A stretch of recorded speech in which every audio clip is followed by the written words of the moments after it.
Not for people like you. The rain had stopped just an hour before Maya Richardson stepped out of the back seat of her black sedan, the city of Chicago still glistening under a veil of dampness and steel-colored skies.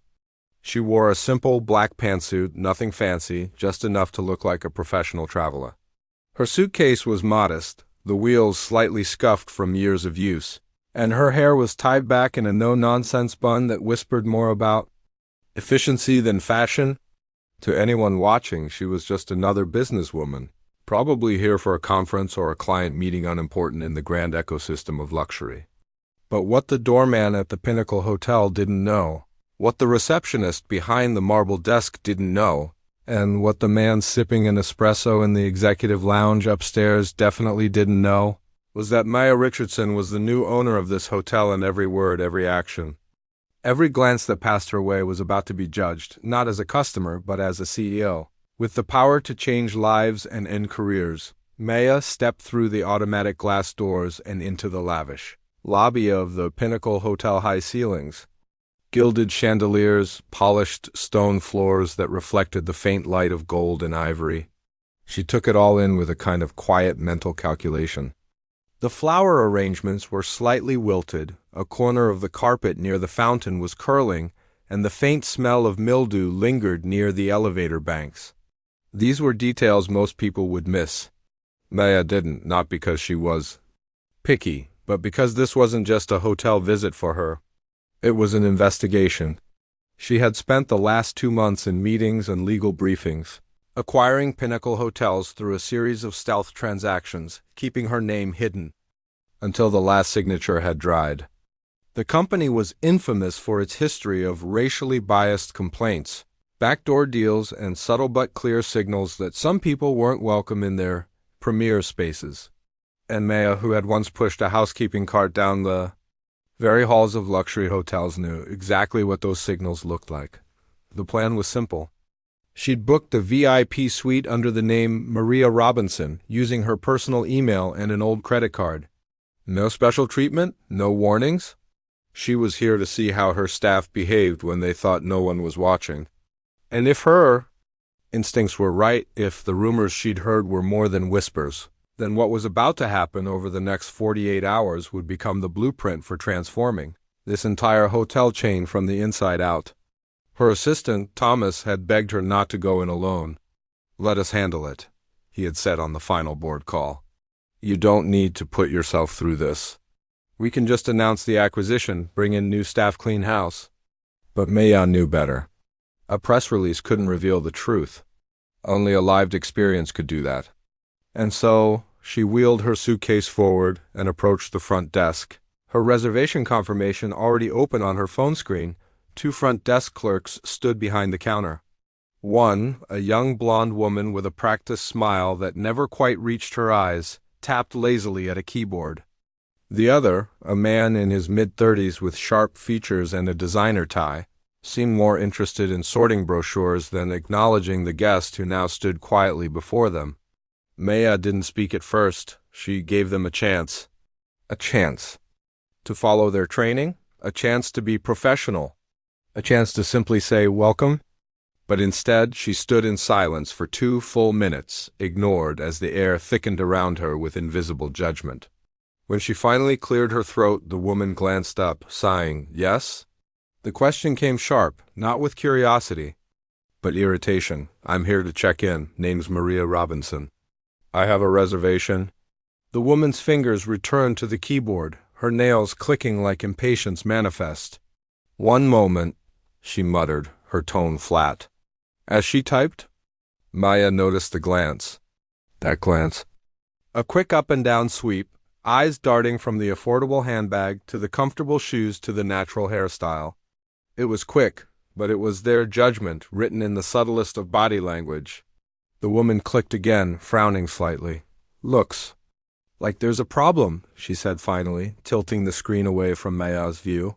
Maya tilted her head, calmly. "What kind of problem? The VIP suite you booked. It's no longer available." A silence stretched between them, filled with quiet tension. "I booked that room 3 weeks ago. Paid in full. Got a confirmation. It was verified again this morning." The man behind the desk whose name tag read Peterson finally joined the conversation. Sometimes our online system doesn't sync correctly. It happens. This wasn't an online booking. I called, spoke with someone named Jennifer, paid by card. Got a confirmation number and an email, twice. Peterson's eyes flickered, and Maya could tell he wasn't listening. He was waiting for her to get frustrated, to sigh and say, okay, and walk away.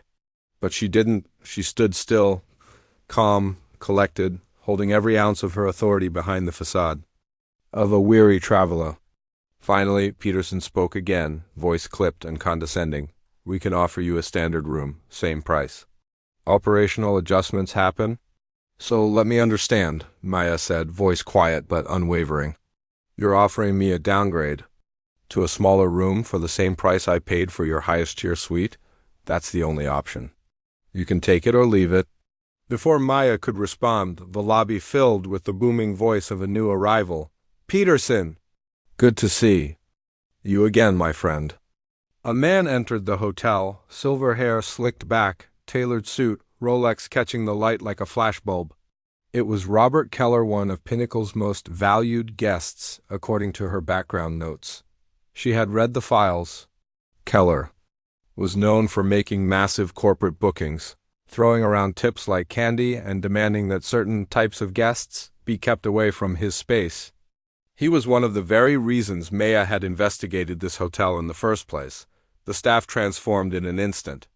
Peterson's posture straightened. The blonde woman smiled genuinely. Mr. Keller, she practically sang, welcome back. Keller strode up, briefcase in hand, grin spread wide. Got my suite ready? Peterson nodded eagerly. VIP suite, just like you like it. Fresh fruit, champagne on ice. Maya's eyes narrowed. That's my suite. Peterson turned back toward her, but his tone had changed. Ma'am, as I said, your reservation had complications? No, Maya said, a hint of steel in her voice now. You just gave my paid room to someone who walked in 5 minutes ago. Peterson opened his mouth, but before he could speak, Keller waved a hand dismissively. I'm sure this is just a mix-up, he said. Then, with a smirk, he pulled a stack of crisp $100 bills from his coat pocket, peeling off 3 and sliding them across the counter like poker chips. Let's not complicate things. We all know how this works. Peterson accepted the money without hesitation. Of course, sir. Right away. Maya stood frozen for a heartbeat, her breath caught between disbelief and fury. It wasn't just discrimination anymore. It was bribery. It was theft. And it was happening in her hotel, her property. Her name on the deed. That's illegal, Maya said, her voice quiet but trembling with fire. You don't want to make a scene, Peterson replied, cold now. We can still offer you a standard room. If not, I'll call security. And then, as if on cue, 2 large security guards appeared from the wings of the lobby, walking with the kind of calm authority that suggested this wasn't the first time they had been summoned to deal with a difficult guest. Maya looked around. Other guests had started watching. Some filming, some whispering, some smirking. You're making a mistake, Maya whispered, now pulling out her phone slowly. A very big mistake, but Peterson wasn't listening. He never had been. A night in room 237, the elevator dinged with a quiet chime as it arrived on the 2nd floor, its polished steel doors parting like indifferent lips to reveal a dimly lit corridor lined with outdated wallpaper and scuffed doors. Room 237 sat in a corner near the service elevators, its brass numbers dull, one screw slightly loose, like an afterthought in a space meant for the forgotten. Maya stood before the door in silence, the keycard Peterson had tossed at her still in her hand. Her pulse beat beneath her skin, not from fear, but from the controlled burn of quiet fury. It wasn't the downgrade that angered her most, it was the message. The smug tone, the bribe accepted in open daylight, the disregard for her confirmation and presence. It wasn't just a mistake. It was a punishment, carefully designed and casually delivered. She wasn't in the executive suite not because there was no room, but because she wasn't, in their eyes, the right kind of person to be in one. Maya stepped into the room. and the smell hit her first, an old blend of mildew, disinfectant, and dust, as if the space had been cleaned quickly but never truly cared for. The carpet was threadbare in spots and stained in others, the kind of neglect that made the whole room feel tired and used. The air conditioning unit coughed instead of humming, and a weak rattle came from behind its plastic vent cover. The walls were beige, cracked slightly in the corners, and the curtains, faded and heavy, barely blocked out the view of the hotel's backlot, where garbage bins stood in a line, receiving deliveries and refused without discrimination. Maya set her suitcase down and sat on the edge of the bed, which squeaked under her weight. She took a long breath, exhaled slowly, and allowed herself one moment of silence. Then she pulled out her phone, opened the camera app, and began recording. She narrated what she saw with calm precision. The carpet stains, the flickering hallway light outside her door, the buzzing service elevator that vibrated through the thin walls every time a cart rolled past. She moved through the room, showing the warped bathroom mirror, the chipped tiles, the water stains on the ceiling. Then, switching to voice notes, she recorded every detail from the front desk interaction, Peterson's words, Keller's bribe, the receptionist's dismissive tone. She didn't have to dramatize it. The truth, unembellished, was already damning. Enough after sending everything to Thomas and Eleanor in the encrypted group chat titled Pinnacle Audit Confidential. She sat back and waited. It didn't take long. Within minutes, Thomas responded with a single message. Confirmed. Surveillance shows cash exchange and altered booking. Proceed with caution. We're documenting everything. Eleanor is on standby with legal. Maya's fingers tightened around the phone. She wasn't just a CEO investigating bad service. She was a witness, building a case against her own staff for systemic discrimination, manipulation of hotel records, and accepting bribes to enforce racist policies. And still, her job tonight wasn't retaliation, not yet. Her job was to endure, observe, and gather evidence until it could no longer be denied by anyone in the chain of command. That was the promise she had made to herself the day she bought this place. She would shine a light on the darkest corners of hospitality until even the cockroaches had nowhere left to hide. It was just after 7 p.m. when she called the front desk. The phone rang longer than necessary, as if they hoped she'd hang up, and finally a young voice answered, a girl, no older than 20, who introduced herself as Emily. Maya explained that the air conditioning was broken. The room was too loud, and there was visible mold in the bathroom ceiling. Oh, I'm sorry, ma'am, Emily said, voice unsure. Let me check if we have any other rooms available. There was a click, a pause, then muffled voices in the background, low and serious, as if someone was being warned. Maya could hear them. Don't move her. That's the one from earlier. Someone whispered. When Emily returned, her tone was different. Flat, rehearsed. Unfortunately, due to high occupancy tonight, we don't have any other rooms available. We'll send someone from maintenance in the morning. Maya didn't argue. She simply replied, thank you, and hung up. Then she saved the recording of the entire call to her notes, labeled it, and moved to the corner chair, where she began writing everything down by hand, just like she used to do in those early years when she cleaned hotel rooms for a living. There was something sacred in the act of writing, something grounding. The pen etched not just words but justice in motion. Around 9 p.m., Maya heard voices outside her door, two housekeeping staff pushing carts, chatting as they passed. Their conversation was casual, but what they said froze her hand mid-sentence. Did you see that woman in the lobby earlier? One asked, stifling a laugh. Yeah, the other replied. Tried to fight her way into the VIP suite. Peterson wasn't having it. She really thought she could book that room. I mean, look at her. They both laughed, fading into the distance as the wheels of their carts rolled past. Maya sat perfectly still, eyes fixed on the door. The insult wasn't even personal anymore. It was cultural, systemic, and woven into the walls of this place. She stood, walked to the door, and recorded another voice note. Audio log, 9:02 p.m., 2 staff members outside. Room 237 discussing my attempted check-in. Confirmation of internal bias and normalized discrimination.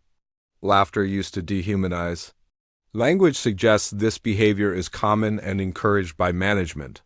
She paced for a moment, then stopped at the window, looking out into the night. The city lights flickered in the distance beyond the loading dock, where trucks still backed in and out, unloading supplies and garbage without pause. She remembered nights like this as a teen, pushing a housekeeping cart through hallways just like these, wondering if she'd ever be allowed to stay in one of the rooms she cleaned. Not just stay, but be welcomed. Treated as if she belonged. At 10:15 p.m., she tested another department, the pool area. Maya changed into a modest swimsuit and cover-up and made her way down to the third floor, where the pool was located. It was nearly empty, just one family of white tourists lounging by the water. She approached the attendant's booth and handed over her KUICARD. The young man behind the counter barely looked at it.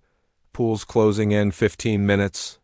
The posted hours say 11 p.m., Maya replied calmly. We're closing early tonight, health inspection. Maya scanned the pool area, no signs of closure. No inspections in sight. I'd still like to swim, she said. Then you need to shower first, health regulations. Maya glanced over at the white family already in the water, none of whom had been asked to shower. One of the kids had even come in still wearing street shoes. She didn't argue. She thanked him, walked toward the showers, and recorded everything his tone. The selective enforcement, the empty excuse. After 5 minutes, she returned to the booth. Where's the inspection team? The young man blinked. They left, Maya smiled. Of course they did. She turned and left, documenting another entry in what had now become a 30-page evidence report. The final test came at the restaurant just before closing. Maya had made a reservation earlier in the day under the same alias. When she arrived, the hostess looked her up and down before directing her toward a table near the kitchen, small, cramped, loud. The rest of the dining room was nearly empty, booths and window-side tables wide open.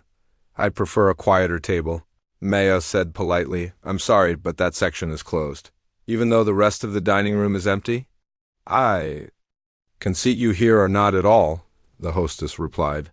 Voice clipped and final. Maya thanked her, took her seat, and opened her phone once more. That night, she returned to room 237 and prepared one last message to her board. Day 1 complete. Discrimination confirmed at check-in, amenities, dining, and pool. Staff commentary captured. Multiple departments complicit. Need one more day. We'll continue testing in morning. Begin drafting termination protocols and legal response. This is worse than we thought. Within seconds, Eleanor responded. Document everything. Legal standing by. Board supports you 100%. Then, just before Maya closed her phone, a new message arrived, this one from Thomas. You are not alone. The empire you built is watching. We're ready. Maya put the phone down and turned off the bedside light. The room fell into silence, broken only by the buzz of the service elevator and the occasional creak of old pipes. She laid on the stiff mattress, eyes open, staring at the ceiling as her thoughts pulsed like thunder in the dark. She could have ended this already, revealed herself, shut the place down on the spot, but she knew that wouldn't create change. She needed more than scandal. She needed a legacy. She needed proof no one could deny. And tomorrow she would get it. Denied again, in her own hotel. The early morning sun filtered through the cracked edges of the thick curtains in room 237, casting dull golden lines across the rumpled sheets where Maya Richardson lay awake, her mind already racing hours before. The city had stirred to life. She hadn't slept, couldn't, really not in a room where the air was stale. The walls pulsed with the mechanical groans of the service elevator, and the echoes of last night's injustices clung to the silence, like damp fog. Yet, for all its discomfort, this room had served its purpose. It had shown her the true face of the hotel she now owned and the people she now employed. And today, she would finish what she had come here to do. The hours ahead were not about her comfort or ego, they were about truth, about exposure, about setting in motion a reckoning that the hospitality world would never forget. She moved with deliberate efficiency, dressing in the same simple black pantsuit she had worn the day before. No makeup, no jewelry, no sign of wealth, just Maya, as she had been on her first day cleaning rooms at a hotel much like this, one nearly 25 years ago. She looked at her reflection in the mirror. The woman staring back at her wasn't just a CEO or a silent observer. She was a storm gathering on the edge of a corporate horizon, and today she would strike. Her phone buzzed with updates from Thomas and Eleanor. The legal team was on standby. The board had finished reviewing all documentation collected so far. Audio, video, time-stamped reports. Her confirmation of the VIP suite, her denial, the front desk staff's lies. Keller's bribe, the pool incident, the restaurant seating. Even casual hallway remarks caught through the paper-thin walls. It was more than enough to fire the management team. More than enough for lawsuits. But Maya didn't want revenge, she wanted transformation. Not just of this hotel, but of every policy, every expectation, every quiet form of bias that had been allowed to fester under the golden lights and marble counters of so-called luxury. Exactly 7:45 a.m., she stepped into the elevator and pressed the button for the 15th floor, the location of the hotel's executive lounge. Her original VIP suite booking had explicitly included full access to this exclusive space. A panoramic lounge with catered breakfast, private service, and glass walls that overlooked the heartbeat of Chicago's skyline. She didn't go there to eat. She didn't go to lounge. She went to test, to see how deep the rot had spread. As the elevator rose, she adjusted her posture and pressed her shoulders back. She wasn't Maria Robinson this morning. She was Maya Richardson disguised still, but more resolved than ever. The doors opened to reveal a hallway lined with modern art and muted lighting. A young employee stood beside the entrance to the lounge, wearing a navy blazer and a name tag that read Marcus. "Good morning," Maya said calmly, holding up her phone. "Maria Robinson, I have VIP lounge access included in my booking." Marcus barely glanced at her screen. His lips pressed together in a line as he scanned the list on his clipboard and then looked her over the way her hair curled naturally around her jawline. The simplicity of her clothes, the worn edges of her handbag. "I'm sorry, ma'am," he said, his voice stiff with discomfort. "This area is for VIP guests only." "I am a VIP guest," she replied, her tone still professional but edged with quiet strength. "I booked the VIP suite. I have confirmation. Lounge access is included." Marcus shifted his weight, glancing down the hall as if searching for a savior or an escape route.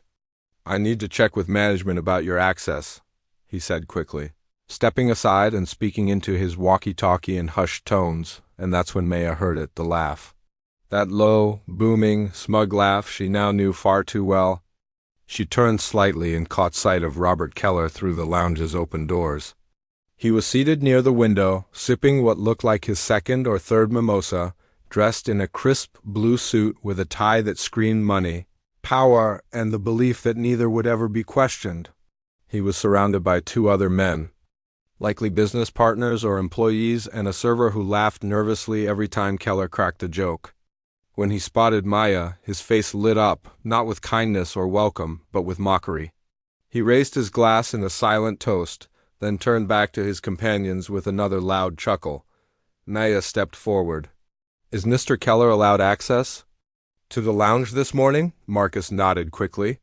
"Yes, of course, he's a platinum member. He's been a guest here for years. And I'm not allowed access despite having paid for the suite that includes lounge privileges? Mr. Keller has requested that the lounge remain a quiet zone during his meeting," Marcus said, voice low, as if that absurd logic somehow made it better. "We try to honor the comfort of our most valuable guests." Maya's lips parted slightly. "So, let me understand, because Robert Keller requested, I am to be denied access to a lounge I paid for." "It's not about that," Marcus stammered. "It's about maintaining a certain standard." There it was. That word again. Standard. The word that had been used yesterday by Peterson. The word that had been echoed by the receptionist. The word that Maya had heard thrown like a dagger in the past code for something else. Code for people like her. Being too loud, too different, too uncomfortable for white comfort. Before she could respond, the security guards from yesterday appeared again, flanking her like silent sentinels of systemic injustice. "Ma'am," the taller one said, his voice respectful but firm, "we're going to need you to step away from the lounge entrance." "I'm not causing a disturbance," Maya replied, her voice still calm. "I'm simply asking to use a space that my booking entitles me to. We've received a request that there be no interruptions." The second guard added. Maya looked from one guard to the other, then back at Keller's smug expression inside the lounge. "So I'm being removed from a space I've paid for." "Because a man who didn't pay for it says so?" No one responded. The silence screamed louder than words. Maya stepped back, nodded slowly, then pulled out her phone and walked toward a quiet corner of the hallway. She opened her secure call app and dialed Eleanor's number. The woman answered before the first ring ended. "It's time," Maya said. "Activate Plan B. I want the full board here today." "Bring the legal team." "I'm calling an emergency." Meeting. Eleanor didn't ask questions. On it, within minutes, Maya's message had gone out to every senior leader in the Richardson hospitality group. Black SUVs were already in motion. Attorneys were stepping onto flights. Board members were preparing arrival schedules and security escorts. The final phase had begun. This wasn't just about exposing discrimination anymore. It was about overhauling the entire culture that had protected it. Maya remained on the 15th floor for a moment longer, then made her way back to her room. But instead of retreating quietly, she passed the front desk again, where Peterson stood chatting casually with a white couple, laughing, as if the world were right and just. As Maya walked by, he barely acknowledged her, just a slight narrowing of his eyes, like someone catching a scent they didn't like, and yet, he had no idea. He didn't know the meeting's already in motion. He didn't know that every word, every bribe, every act of cruelty was about to be displayed in front of a boardroom of executives whose collective power could erase his career with the press of a button. He didn't know that the woman he had insulted, mistreated, and threatened with security was the one signing his paycheck. Not for long, though. Maya returned to room 237 and began preparing her statement. She organized the evidence into folders. Audio files, video recordings, photos, notes. She drafted timelines, cross-referenced staff names with guest interactions, even listed federal civil rights laws that had been violated over the past 48 hours. Then she uploaded everything to the secure board portal. By the time Thomas arrived, at the hotel through the rear entrance, the full dossier was complete. When he knocked on her door, Maya opened it without a word and handed him a tablet. "Reviewed," he said after scanning the files. "We've got enough to fire the entire management team. Legal says we're good to proceed. Want to do it quietly?" Maya shook her head. "No, not this time. What about Keller? He's going to be the example." Thomas nodded once. "Grim, everything's in place. The board will be assembled in the ballroom in 2 hours. Want us to bring the staff in first?" "Yes," Maya said, voice low. "They need to hear it before the press does." As Thomas left to coordinate with the legal team, Maya returned to her room once more, and for the first time since arriving, she smiled. Not because she had won anything yet, but because justice long delayed was finally arriving and she was leading it. The truth comes to light the morning, unfolded with a kind of calculated precision that only the seasoned minds behind a multi-billion-dollar hospitality empire could orchestrate. At precisely 8:47 a.m., a line of 7 black SUVs began rolling to a silent stop around the perimeter of the Pinnacle Hotel. Their glossy frames glinted in the sunlight as corporate legal teams, board members, transition officers, and top-tier executive staff stepped out in tailored suits and purposeful strides. The foot traffic outside the hotel lobby barely noticed, too consumed with their checkouts and morning lattes to realize that the very ownership of the building was undergoing a seismic shift in real time. But inside, the tone was different. Something had changed. It started with whispers. A nervous glance from a receptionist. The unexpected sight of unfamiliar, sharply dressed professionals taking side elevators and back entrances, bypassing the lobby with authority. For the staff on duty, it wasn't fear yet, just the itch of uncertainty. The way animals feel a storm coming before the clouds roll in. But for Robert Keller, it was the beginning of unraveling control he thought he owned. He was seated in the executive lounge again, third mimosa in hand, barking laughter at a crude joke only his type would find amusing. His colleagues chuckled obligingly, but even they noticed the black cars, the influx of new faces. Something was off. Keller's brow furrowed, but he shook the thought away with another sip. He was untouchable here, had been for years. The hotel bent for him, the staff jumped for him. His bribes were smiles in paper form. There was nothing to fear until she walked in. Maya entered through the main lobby as if nothing about her had changed. She wore the same suit, carried the same modest bag, moved with the same unshakable calm. But behind her eyes now was something sharper. The patience of the last 48 hours had crystallized into a blade. She paused just briefly at the front desk, where Peterson was busy giving instructions to an intern about folding brochures and reordering complimentary mints. He looked up, startled to see her again, but before he could say a word, the hotel's overhead PA system cracked to life, its tone firm and final. Attention, all staff are required to report to the Grand Ballroom for an emergency meeting. This is mandatory and effective immediately. Repeat, all staff, Grand Ballroom. Now the lobby froze. The words carried weight, not just in their volume, but in the way they carved through routine like a scalpel. Peterson's mouth opened, but no words came. Maya met his eyes with the calm stare of someone who already knew everything. Then she walked past him. Guests turned their heads. Staff whispered and shuffled. Keller, having left the lounge upon hearing the announcement, appeared at the far end of the lobby, his brow twisted in suspicion. When he saw Maya walking toward the ballroom entrance flanked by 3 members of the Richardson board, something in his smirk cracked. He stormed forward. "You," he said, pointing at her like a spoiled prince. "What the hell is going on here? What are you pulling?" Maya didn't stop walking. She didn't answer. She simply stepped into the ballroom, where the stage had already been prepared.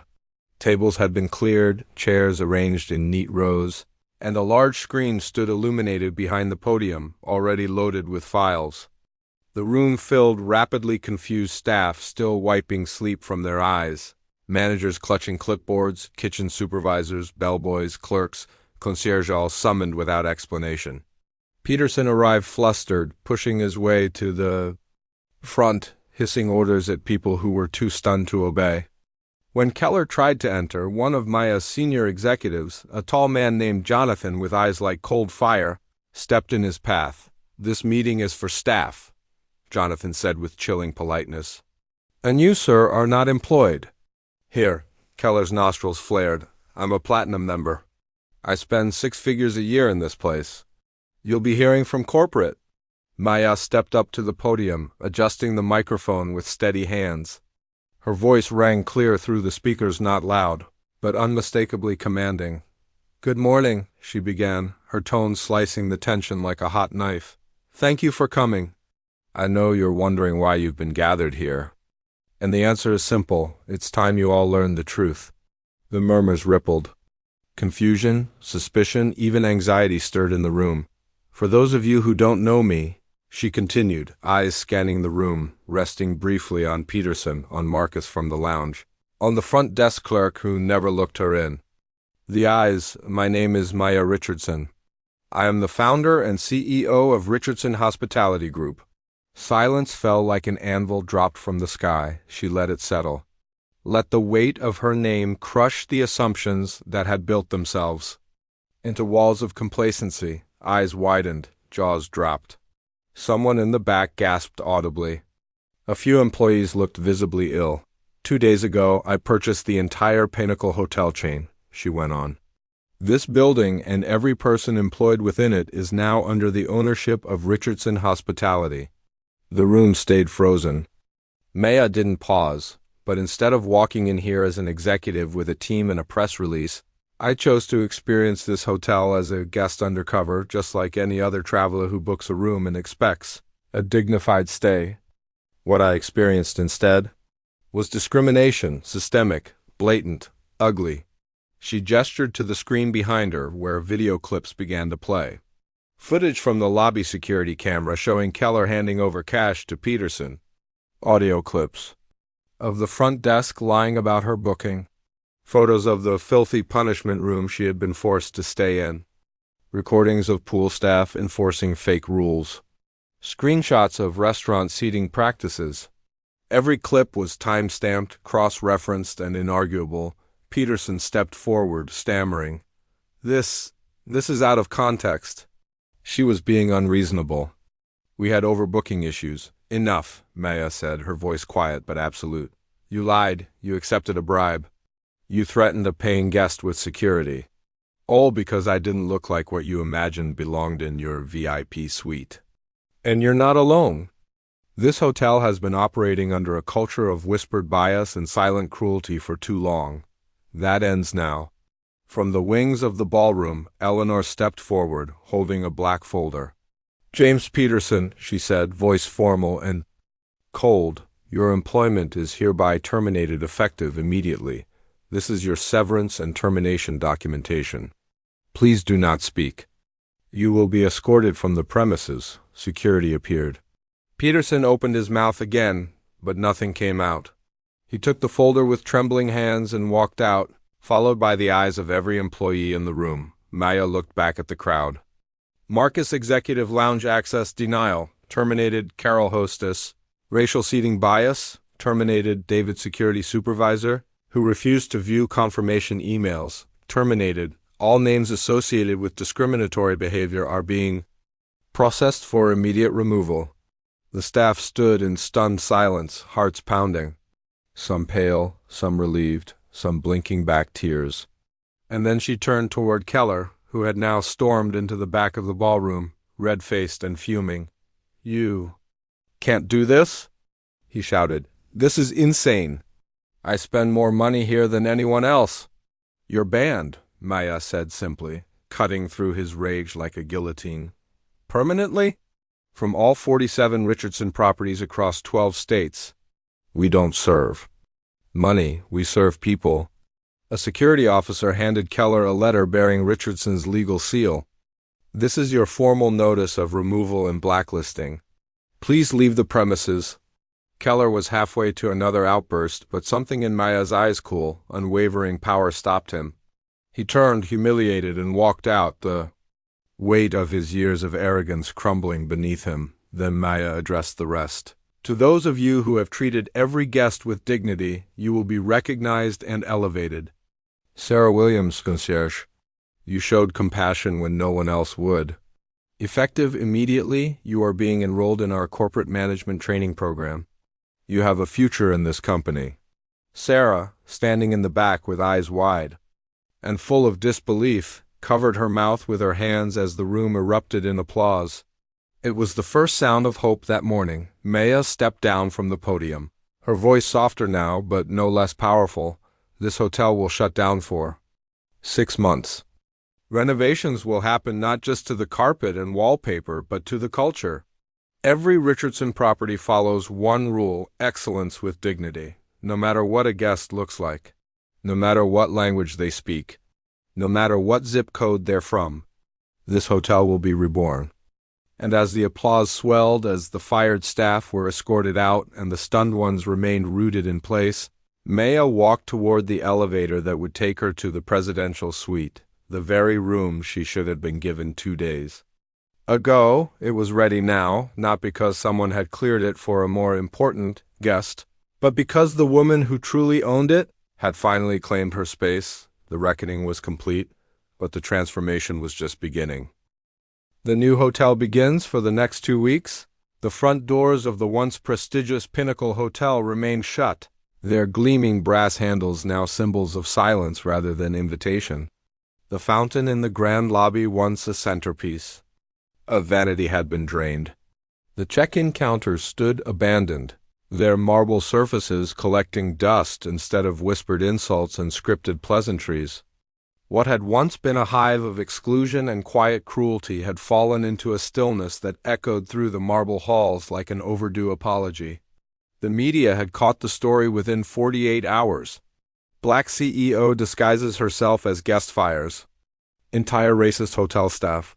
The headlines were fierce, bold, and unstoppable. National outlets picked it up, morning talk shows debated it. Civil rights groups applauded it. Industry insiders whispered in corporate boardrooms about Maya Richardson's boldness, about her daring to step beyond conference rooms and into the trenches herself. But Maya didn't speak to the press. Not yet. She was busy doing the work that actually mattered, inside the hotel. Change was happening with military precision and human soul. Maya had flown in senior trainers from across her hospitality empire, veterans who had climbed the ranks the hard way, just like she had. Construction crews worked around the clock not just to replace worn furniture and outdated carpet, but to rewire the very blueprint of the hotel's operations. The surveillance systems were updated to monitor more than just theft. They would now track patterns in guest treatment, time to service metrics, and staff behavior during peak and off-peak hours. But more importantly, every wall that had once been used to separate luxury from less desirable was either physically torn down or metaphorically redrawn. In a private conference room now rebranded as the Empathy Lab, Maya led daily seminars for the remaining staff, those who had either passed initial reviews or had stepped forward to acknowledge their silent compliance. It wasn't about shaming them. Maya wasn't interested in vengeance. She was interested in transformation. The first session had begun with complete silence. Many employees had sat with folded arms and tight mouths, unsure whether they were still being tested. Maya had walked in wearing jeans and a simple white blouse. Carrying a box of old photos and faded papers, she placed the box on the table and began pulling items out one by one. A faded pay stub from her days as a housekeeper, $8 an hour.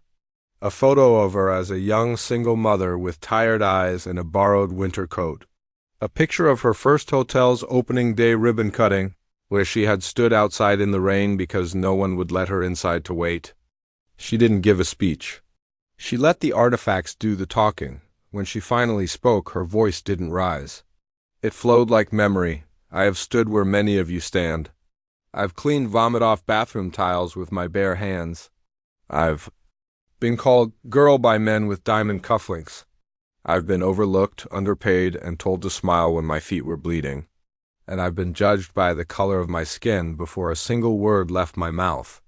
So when I walk through the doors of a hotel, I am not walking in with just power, I'm walking in with purpose. If you're here just for a paycheck, that's fine. But if you're here to treat some people better than others, you won't be. Here much longer. Her eyes scanned the room. Some shifted uncomfortably. Others, like Sarah, sat straighter. You can either be part of the change, Maya said, or part of the past. That seminar marked the beginning of a new era for the hotel. Department by department, the remaining staff were retrained. New hires were brought in, young professionals of all backgrounds who shared one thing in common, a desire to serve with dignity. Mayo implemented a policy requiring all staff to rotate roles during onboarding, not just so they could understand one another's workload, but so they could experience every touchpoint a guest might go through. Housekeepers spent a day at the concierge desk. Front desk staff shadowed janitorial workers. Chefs observed room service delivery, and managers? They were required to clean 3 rooms each week. The kitchen was revamped, not just in design, but in approach. Dishes were renamed to reflect inclusivity, highlighting cultural diversity and regional pride.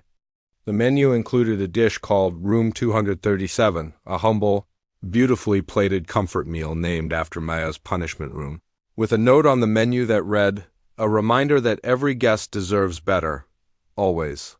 Maya created a guest Bill of Rights printed on every reservation confirmation and framed in each room. It was clear, direct, and unshakable. 1. All guests will be treated with dignity. 2. No discrimination, bias, or preference will be tolerated. 3. Every voice will be heard, every concern addressed. 4. Staff are empowered to intervene against injustice. 5. This is your home no matter who you are. By the 3rd month, the change was tangible. Former guests who had once felt excluded began rebooking. Word spread across social media. The new Pinnacle isn't just a hotel, it's a revolution in customer care. Testimonials flooded the website.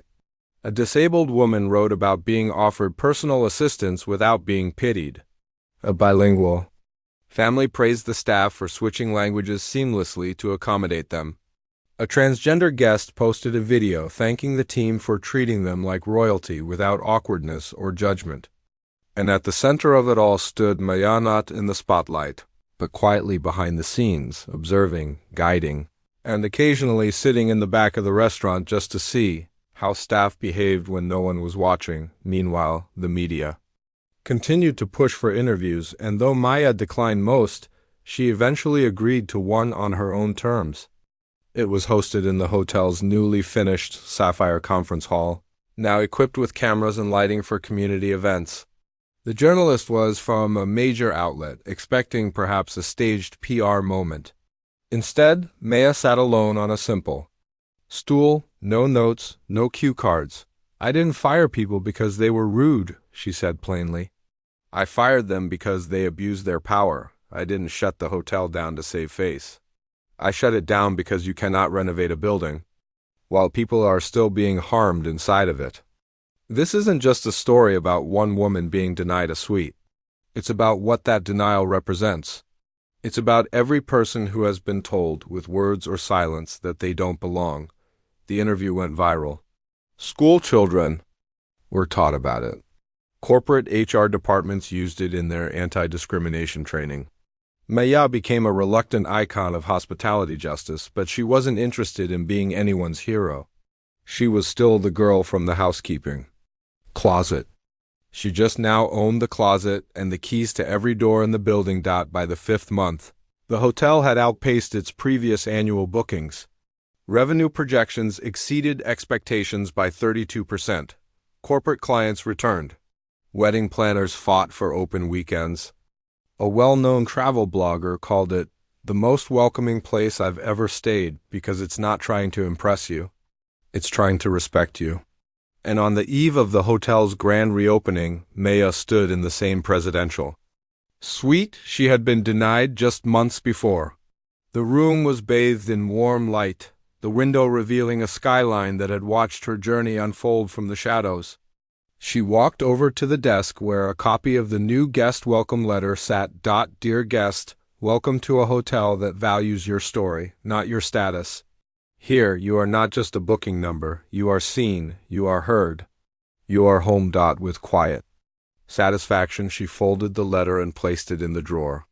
Then, as the clock neared midnight, she looked out at the city she loved, the one that had once ignored her, and now applauded her. Tomorrow the doors would open again, but this time they wouldn't close behind people who looked like her. The reckoning that changed hospitality, the reopening of the Pinnacle Hotel wasn't just another ribbon-cutting ceremony, it was a declaration. There were no fireworks, no celebrity influencers, no extravagant champagne towers. Instead, Maya Richardson stood on the steps of her newly reformed hotel in a tailored cream suit and quiet resolve, flanked not by executives in dark suits but by housekeepers, bellhops, kitchen staff, and concierge people whose names were often forgotten, whose work too often went unseen. And that was the point. This moment wasn't about celebrating power. It was about restoring balance. A brass plaque had been installed just to the left of the entrance, etched in elegant serif.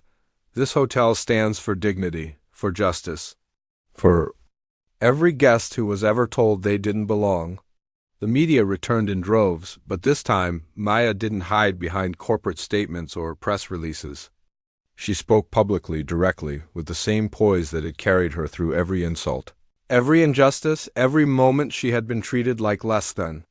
But now, her voice had the force of proof behind it. "We don't rebuild by pretending the past didn't happen," she said from the podium. "We rebuild by learning from it, by acknowledging who we were and choosing who we want to become." The applause was thunderous, but Maya didn't linger in the spotlight. She never did. While the cameras flashed and reporters scrambled for sound bites, she quietly stepped aside and handed the mic to Sarah Williams. the former concierge who had once whispered an apology in the lobby when no one else had dared.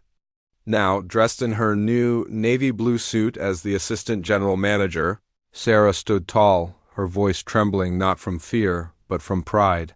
"I was afraid to speak before," she admitted to the crowd. "Afraid I'd lose my job, my place. But Maya taught me that silence protects the wrong people. She didn't just give me a promotion, she gave me permission to believe I deserved one." Maya watched from the sidelines as Sarah addressed the media, staff, and guests. She had mentored her closely over the last 6 months, teaching her not just about operations and logistics, but about courage. Sarah had sat in on executive meetings, helped draft anti-discrimination training modules, and was now leading a program to mentor other young Black women in hospitality leadership.